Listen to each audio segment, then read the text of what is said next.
अस्सलाम वालेकुम। पिछली वीडियो में हमने प्रूव किया था ये relation L is equal to R theta.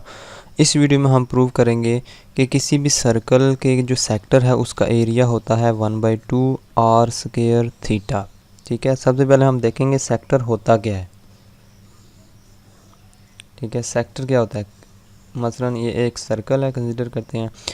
तो सेक्टर क्या होता है कि जो आर्क, कोई सर्कल की कोई जो आर्क है वो और सर्कल के दो रेडियाई आपस में मिलकर जो जगह घेरते हैं उसको हम कहते हैं सेक्टर।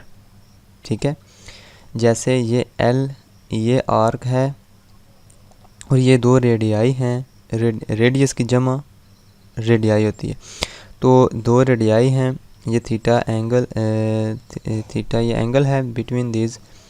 तो जो ये तीनों मिलकर, ये एल, आर और ये वाला आर, ये तीनों मिलकर जो जगह घेरते हैं उसको हम कहते हैं सेक्टर ऑफ सर्कल।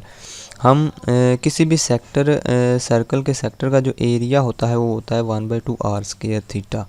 हमने प्रूव करना है इसमें ये कैसे आता है। ठीक है, सबसे पहले आप ख़ुद गौर से देखें कि अगर हम सपोज करते हैं ये एक सेक्टर है, अगर हम थीटा को मज़ीद बढ़ा देते हैं, थीटा को मज़ीद अगर बढ़ा दें तो देखें एरिया भी बढ़ जाता और। ठीक है, अगर थीटा को और बढ़ा दें तो एरिया और बढ़ जाएगा, सेक्टर बड़ा हो जाएगा। ठीक है, अच्छा इसी तरह अगर थीटा को कम कर दें, मान ये थीटा इधर था, एंगल को थोड़ा सा और कम कर दें तो देखें एरिया भी कम हो जाएगा।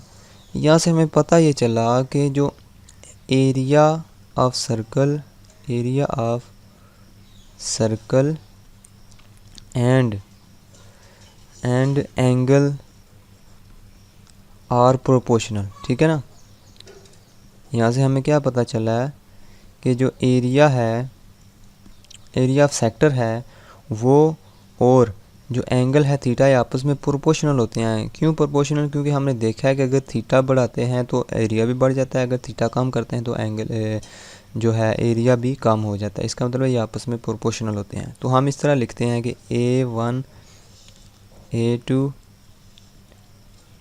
प्रोपोर्शनल हैं किसके, थीटा 1 और थीटा 2। इस तरह हम इस चीज़ को लिखते हैं।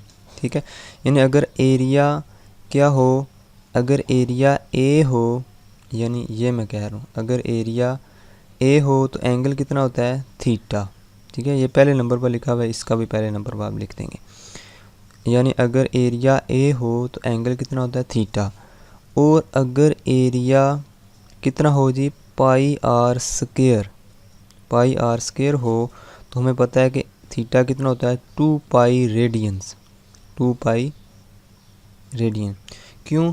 हमें पता है जो पूरे सर्कल का जो एरिया होता है वो कितना होता है जी, pi r square, pi r square. और पूरे सर्कल का एंगल कितना होता है वो हमने इधर लिखना है, 2 पाई रेडियन होता है पूरे सर्कल का एंगल, 2 पाई रेडियन। तो इस तरह हमने आपस में इनको प्रोपोर्शनल के ज़रिए हमने इसको लिख लिया है। तो अब देखें इनको इक्वालिटी में बदलते हैं।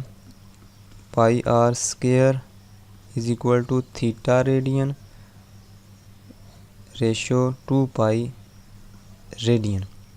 अब a by pi r i r square लिख सकते हैं इस रेशो को, और इस रेशो को क्या लिख सकते हैं, theta radian divided by 2 pi radian लिख सकते हैं। ठीक है, और ये रेडियन इस रेडियन से कैंसिल हो गया है और हमारे पास जो एरिया आया है वो क्या था, एरिया इज इक्वल टू, अब देखें पाई जो है किससे कैंसिल हो गया, इस पाई से।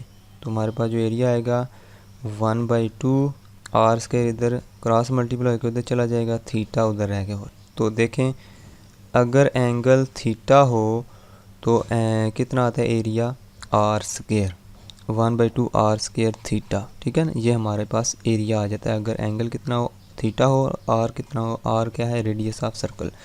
तो हमने ये सिंपल ही एक प्रूफ था, इसको प्रूव किया है। तो उम्मीद करता हूँ कि आपकी ये वीडियो पसंद आई होगी। अगर पसंद आई है तो इसको लाइक करें, अपने दोस्तों के साथ शेयर करें और हमारे चैनल को सब्सक्राइब कर लें। अल्लाह हाफिज़।